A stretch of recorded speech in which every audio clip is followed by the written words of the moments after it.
So your manager has scheduled your next performance review. Stay tuned for my tips.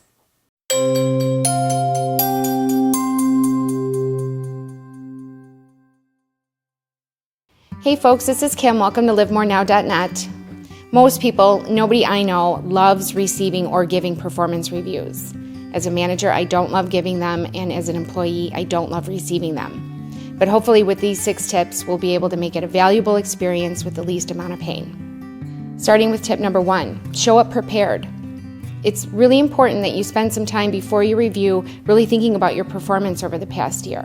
Think about some of the things that you've done really well, maybe not so well, perhaps some areas where you've displayed personal growth. Reviews are obviously a stressful time, and it can be really easy to draw a blank when it comes time to tout your strengths. Equally important, though, is that you have an honest conversation with yourself about any areas for improvement that you could use.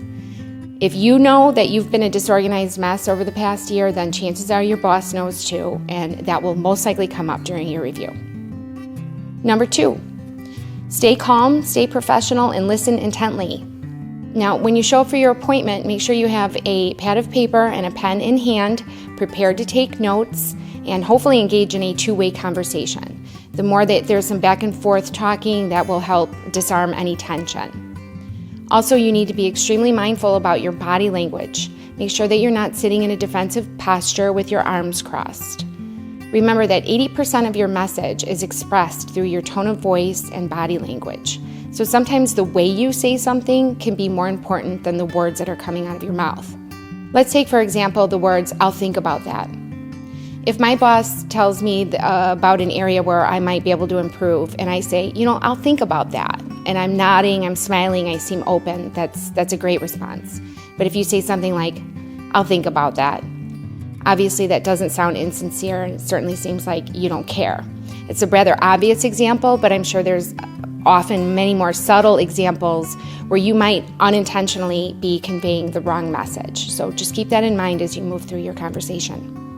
Number 3, own your shortcomings. If something negative comes up, it's okay to express concern or perhaps even surprise, but it is not okay to respond defensively. Ask your boss for clarification, ask for any examples that they may have, and most importantly, ask your boss for any recommendations where you could possibly improve. However, this is not the time for you to try to minimize their concerns, explain it away, make excuses, and certainly never compare yourself to your coworkers.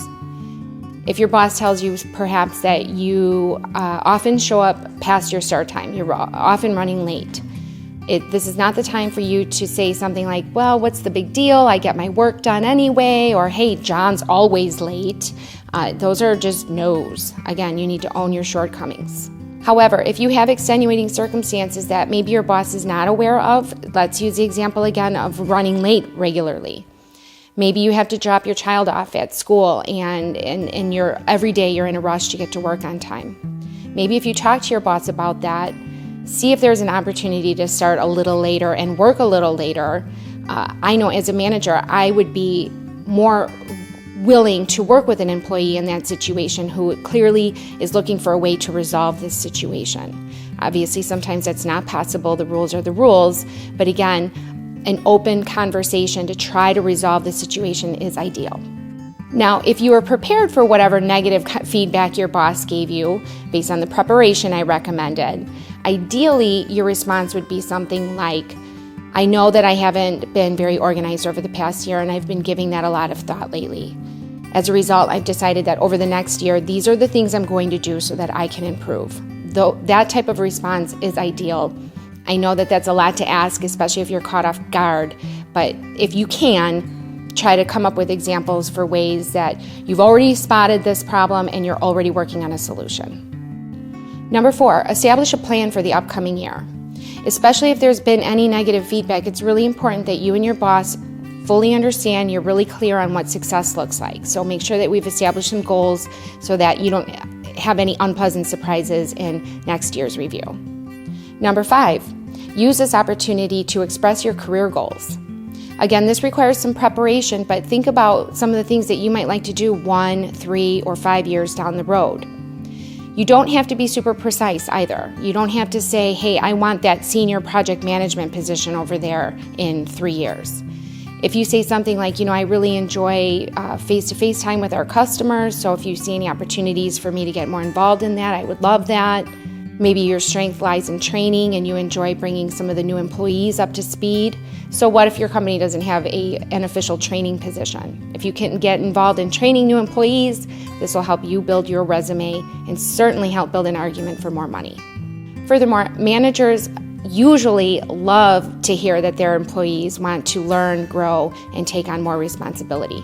So as a manager myself, I can't imagine not being open to that sort of a conversation.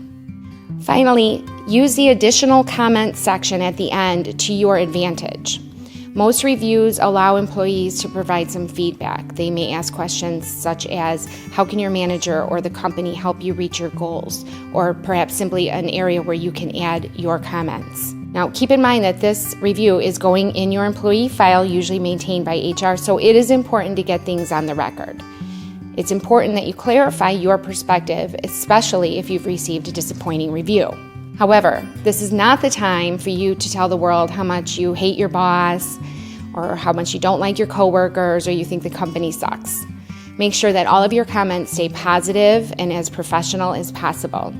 Now, again, if you've been caught off guard and you've received some negative feedback that you weren't prepared for, don't be shy at all about asking your boss if you can have some time to mull things over so that you can prepare a well thought out response. Any reasonable manager would be more than happy to accommodate you.